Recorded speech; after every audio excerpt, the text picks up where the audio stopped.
Bismillahirrahmanirrahim. Ladies and gentlemen, it's been almost a month since MH370 went missing. The search operation has been difficult, challenging, and complex. But in spite of all this, our determination remains undiminished. We will continue to search with the same level of vigor and intensity.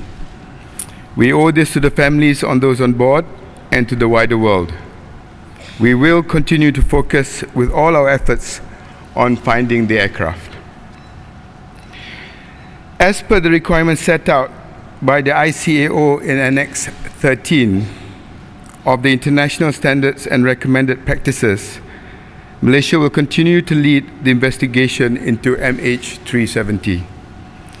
As per the ICAO standards, Malaysia will also appoint an independent investigator in charge to lead an investigation team. The investigation team will include 3 groups: an airworthiness group to look at issues such as maintenance, records, structures, and systems; an operations group to examine things such as flight recorders, operations, and meteorology; and a medical and human factors group to investigate issues such as psychology, pathology, and survival factors. The investigation team will also include accredited countries. Malaysia has already asked Australia to be accredited to the investigation team, and they have accepted. We will also include China, the United States, the United Kingdom, and France as accredited representatives to the investigation team, along with other countries that we feel are in a position to help. In addition to the new investigation team mentioned above, the government, in order to streamline and strengthen our ongoing efforts, has established 3 ministerial committees.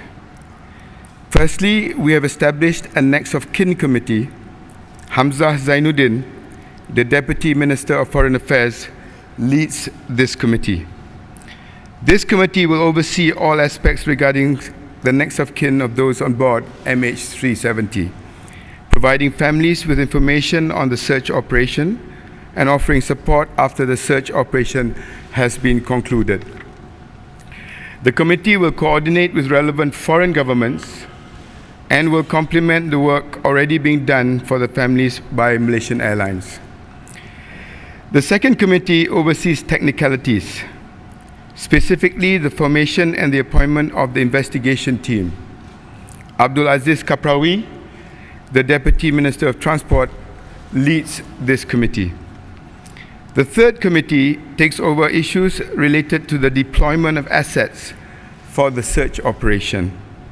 Abdul Rahim Bakri, the Deputy Minister of Defence, leads this committee.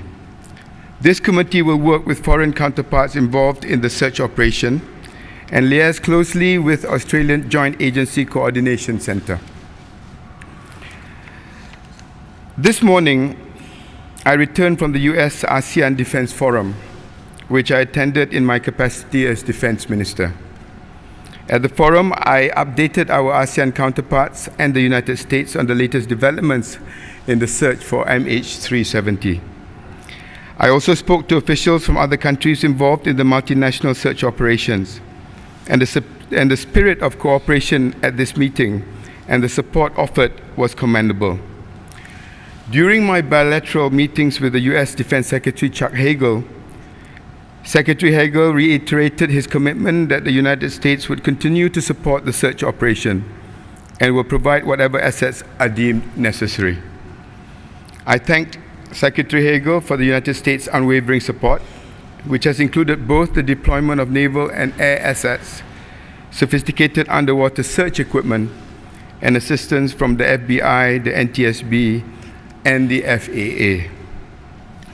At the forum, I also received strong support from our ASEAN partners in the search for MH370.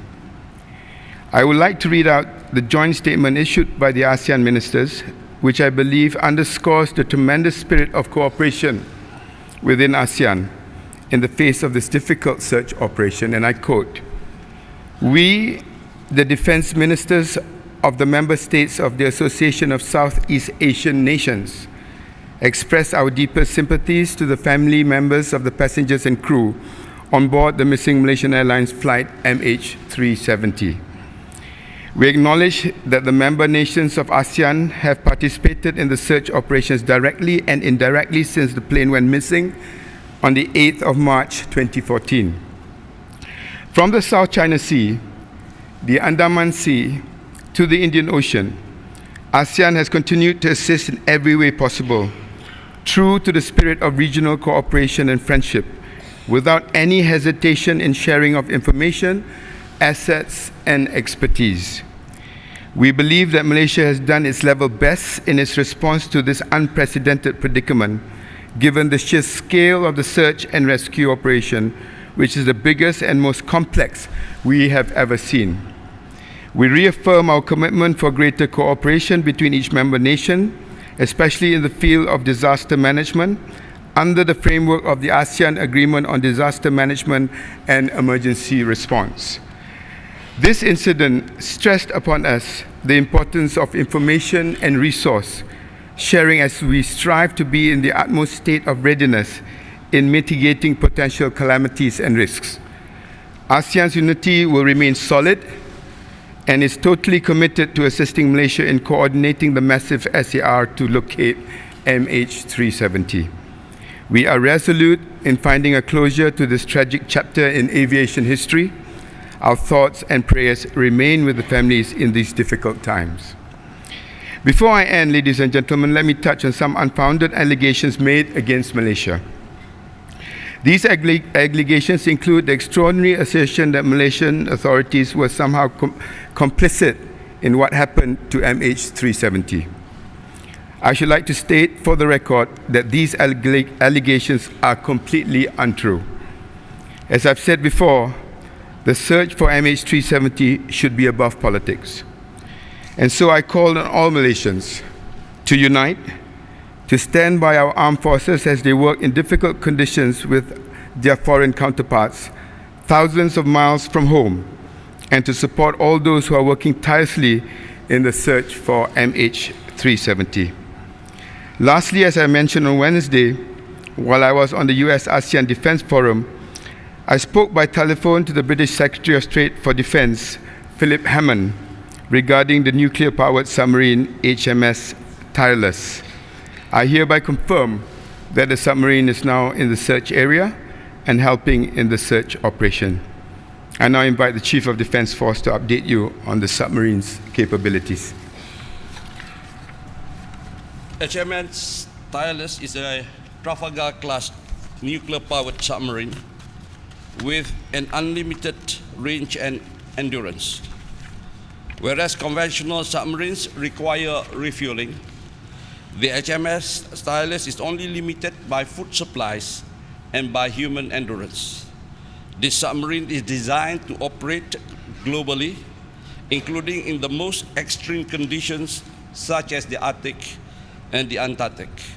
We believe at this time that any assets that can assist in locating MH370 are most appreciated. Thank you.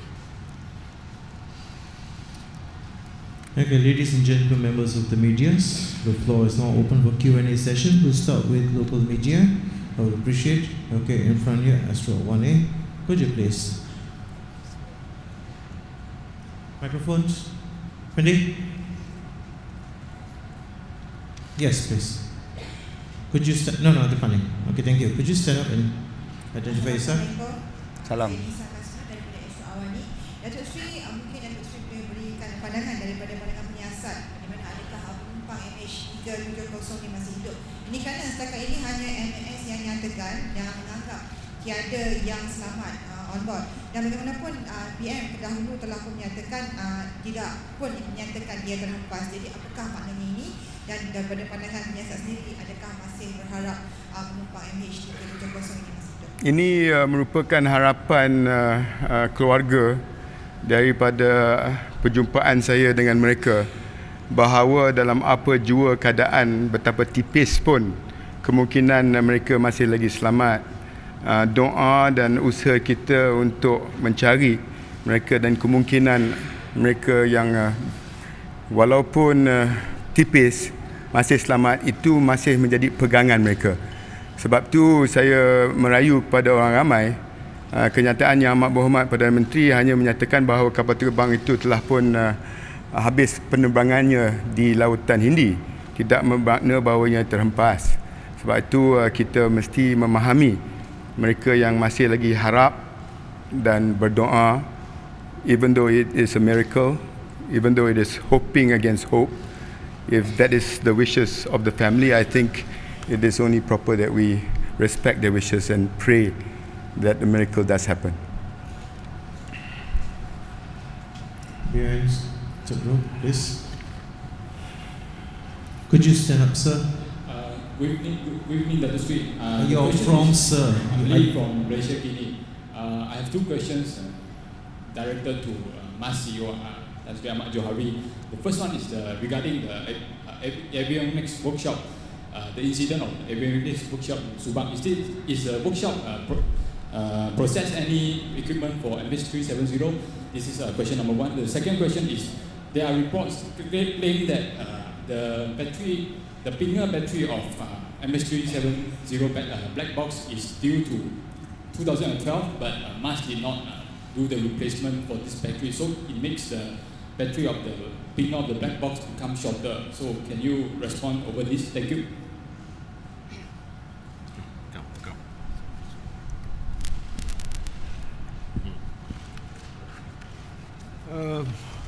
First, as far as avionics workshop in Malaysia Airlines, we do repair and also service avionics equipment on board of all aircrafts.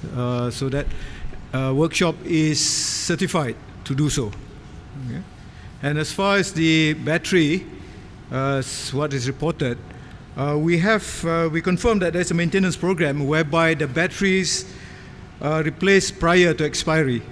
And we do know that the batteries are due for replacement only in June 2014. All right. Okay, next questions. Yes, please, sir. Could you stand up and identify yourself, please, sir? Selamat petang Datuk Sri, kadir daripada RTM. Ya, Kadir. Saya ada satu soalan untuk Datuk Sri. Soalan pertama, sehingga hari ini, iaitu hampir sebulan kita mengadakan sidang media di sama ada di sama-sama hotel ataupun di PWTC, kita masih lagi menunggu pasukan teknikal Boeing untuk sama-sama dengan kita menjelaskan aspek-aspek teknikal berkenaan kepada pesawat tersebut. Boleh Datuk Sri komen sedikit kenapa sampai sekarang mereka masih belum lagi tampil ke hadapan untuk menerangkan aspek-aspek teknikal tersebut? Terima kasih. Untuk pengetahuan semua, pasukan Boeing ada bersama kita. Mereka bersama-sama dengan pasukan penyiasat yang menyiasat di manakah penerbangan tersebut berakhir, dan mereka bersama dengan NTSB, AIB dan juga pasukan daripada penyiasat dari Australia dan juga negara China. Mereka ada di sini, dan juga kita ada mereka juga dihubungi melalui telefon, melalui komunikasi yang lain, email mengenai apa yang dijalankan untuk menyiasat performance of the aircraft, prestasi aircraft, supaya penyiasat di sini dapat mengenal pasti di mana letaknya pesawat di akhir penerbangan pesawat tersebut. Jadi mereka sentiasa ada bersama dengan pasukan penyiasat. Terima kasih. Dan perkembangan terkini seperti saya umumkan tadi, 3 kumpulan siasatan yang telah kita wujudkan, dan pakar-pakar ni semua pun akan jadi ahli anggota kepada kumpulan ini, dan pada masa-masa yang akan datang dan apabila ianya sesuai nanti, saya percaya bahawa mereka akan tampil ke hadapan. Tidak ada perkara yang perlu kita nak sembunyikan, tetapi biarlah ikut prosedur dan struktur yang telah kita tubuhkan. Okay, please. Datuk Seri Khairul daripada utusan, kita maklum bahawa imej-imej satelit yang didapati sekarang daripada sumber satelit cuaca dan geoimaging dari Thailand, Jepun, Australia dan Perancis. Soalan saya, ada atau tidak pihak lain terutama Amerika Syarikat menawarkan data dari maklumat satelit perisikan? Jikalau tidak ada, mengapa? Setakat hari ini dari segi satellite imaging, kita dah mengenal pasti ada 6. Dan ini pun kita dah umumkan kepada pihak media. Tidak ada maklumat terkini atau laporan dan data baru yang berhubung kait dengan data satelit. Dan seperti semua maklum, usaha kita sekarang ialah untuk memastikan bahawa pesawat dan kapal-kapal yang ada dapat melihat sendiri di kawasan-kawasan yang telah pun dikenal pasti itu sama ada objek yang telah pun dapat ditangkap melalui satelit merupakan objek yang datangnya daripada MH370. Itu tumpuan kita hari ini dan tidak ada lagi images yang baru setahu saya. Okay, yes, your question, please. Hi, Dr. Sri, Melissa and TV7. Hi. Dato', I just want to ask, the 227 passengers have been cleared of any suspicions. How about the crew members? Why is it taking so long? Thanks. Sorry? The crew members. About being cleared? Yeah, the 200. I don't think anybody has been cleared from any of the investigations. And like I said, as far as the manifest list, which includes the crew as well, the 4 possibilities that IGP has constantly reminded us, which is whether it is an investigation on terrorism, hijacking, psychological or personal, that as I know is still ongoing. Okay, the other side, second row.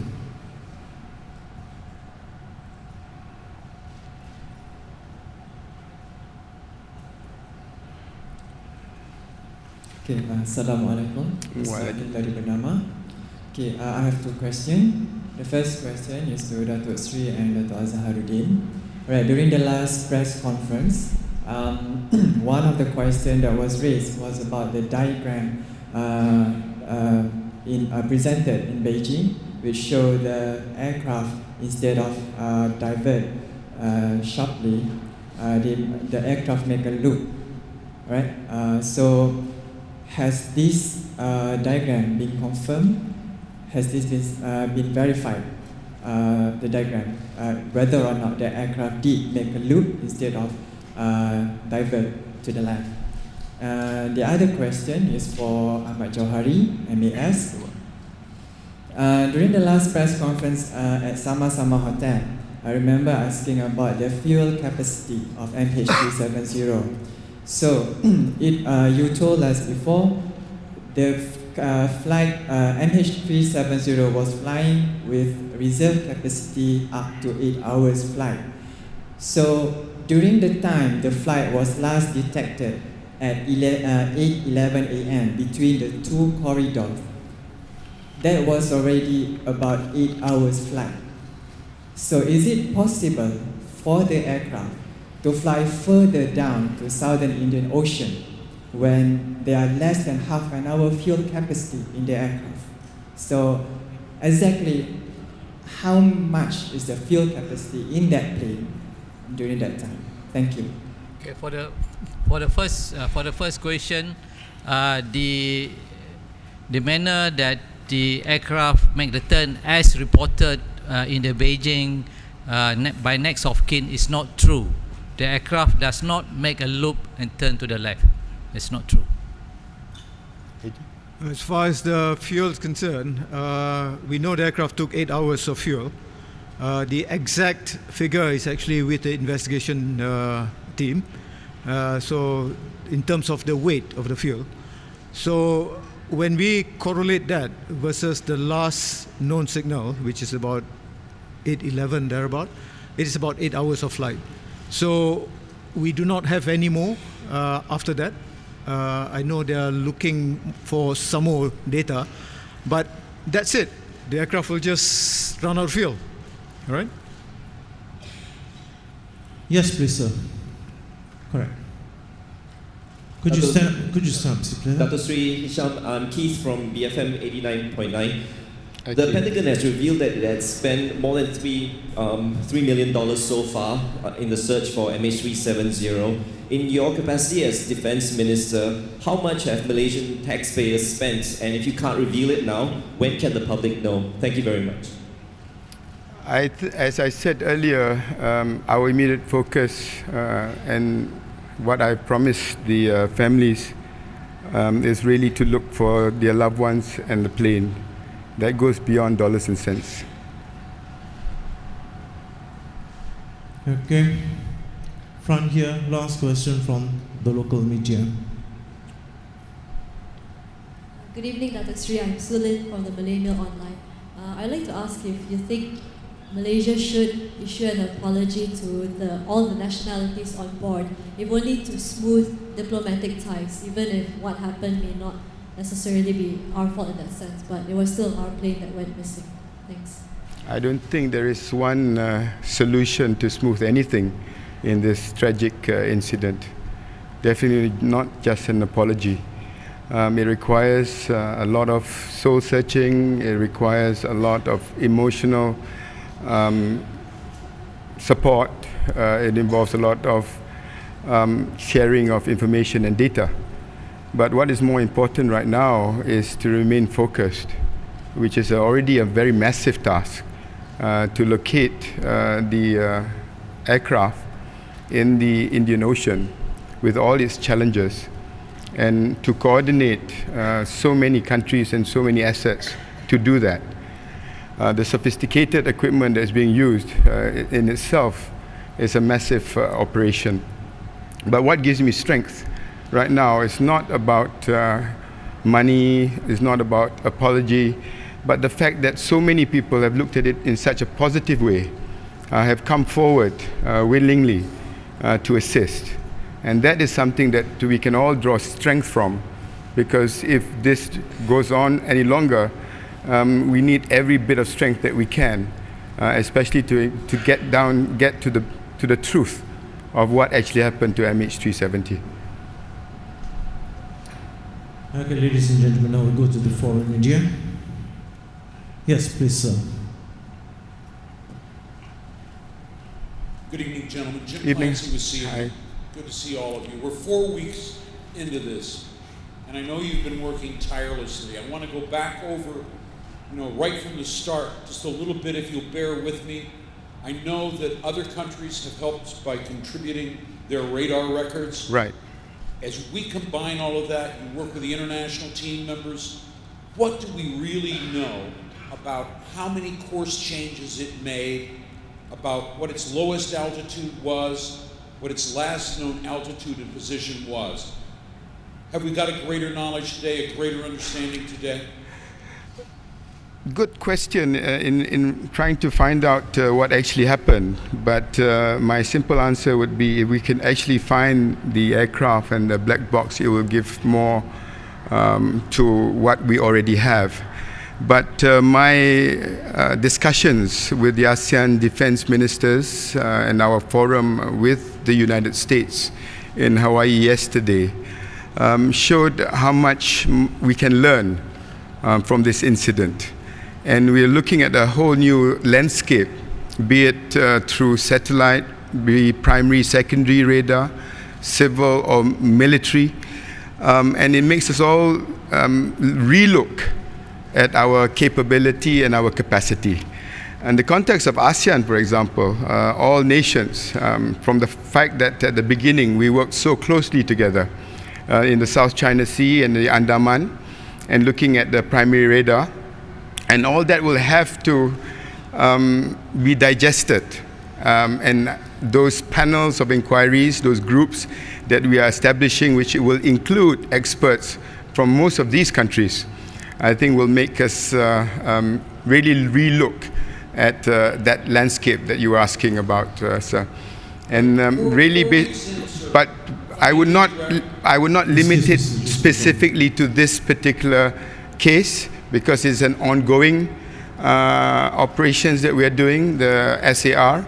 And like I said, in this particular case, by finding data and the black box and that plane itself, I think that will help us in finding out what happened to MH370.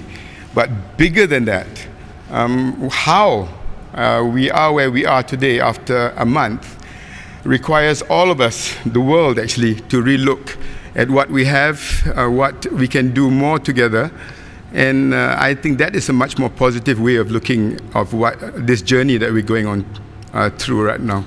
How many countries gave you radar? Can you name them? And do we have a minimum altitude? Well, Maximum? I can just rely on what I read to you just now on ASEAN. The data information, and in my capacity as defense minister, I have no problems getting the military information and the radar from those countries.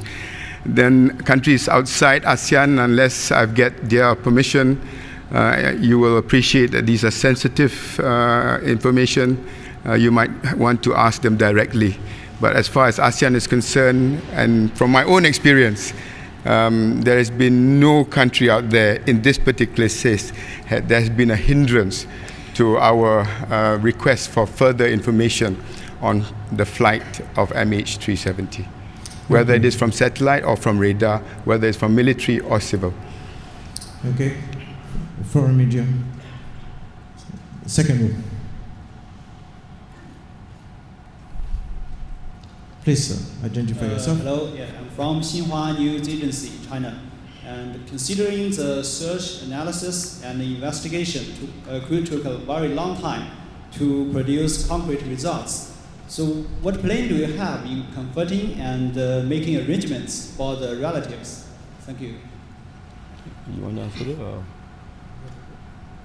Or? Once we have any evidence of the aircraft, we'll make arrangement for fly all the relatives and also families down to, I think the current arrangement is to fly them to Perth.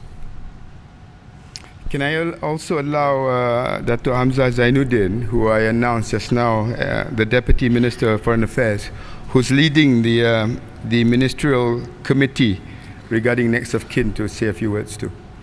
We actually just formed our new committee. We are looking at all the possibilities. The committee is actually to look into pre and post conclusion operation. Mars is part of our committee. The reason being, we are not looking into one country alone because there are many other nationalities are involved. That's the reason that actually we formed this committee. By having this committee, we can coordinate the work done by Mars and also other agencies in order for us to relook at overall in terms of pre and post conclusion operation in the future. Thank you. Can I also add that from the reports that I've received, cooperation from the missions and also from the countries in which the passengers come from also be of great assistance to us. In this case, China, of course, have got the most number of passengers that are missing. Close cooperation between China and Malaysia is imperative, and that is why the Deputy Minister of Foreign Affairs has been appointed to lead this committee. Okay, there was a second row. Channel, okay, please. Hi. From Chinese Asia. We are approaching the 1 month mark since MH370 disappeared. Now we have reports today saying this is the most expensive search in aviation history so far, and that Prime Minister Tony Abbott has said so far all nations are bearing their own costs, but at one point we will have to discuss about what happens going forward. You have mentioned previously that it's not the time yet, but we are getting to that time. Can you tell us anything about what will happen beyond the 1 month mark? Are we scaling back the search or anything like that? Yeah, I can only speak for Malaysia, and Malaysia will not stop looking for MH370.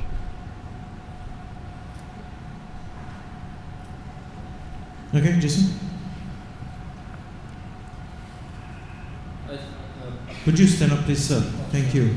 Jason here from the Wall Street Journal. I know at one, how long would it take for you to declare actually the aircraft is lost and you have to move on, how long will you change? Is there a convention in that sense that will decide? There's no conventional standard when the aircraft will be declared lost. That's more of if you talk about the law in Malaysia about missing person, you got to wait for 7 years, but that's human being. But for aircraft to search for the aircraft, as mentioned by the minister, we won't stop. We will look for the aircraft as long as it takes. Okay. Third row. Yes, the other side, please. Thank you.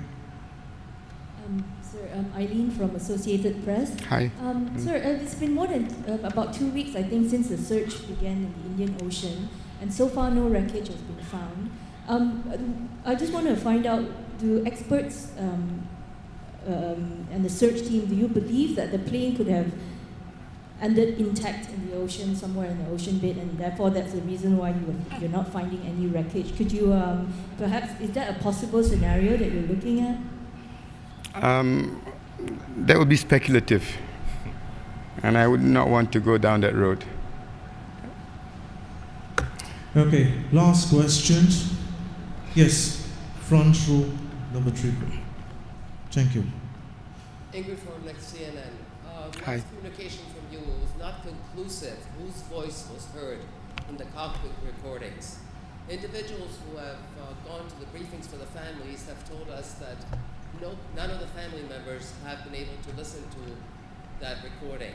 It would seem that the family of the pilot or the co-pilot, the first officer, would be able to positively identify the voice in the recording. Why have you not allowed or not been able to let the families of those two individuals listen to the recordings? It was first a transcript of the conversation between the pilots and the tower, and I managed to convince the investigating authorities to release that. On the audio, I've been told that they are still investigating the audio evidence that exists, and is still pending investigation and cannot be released at the moment. Is that it? Okay, ladies and gentlemen, that concludes the session for today. Thank you very much.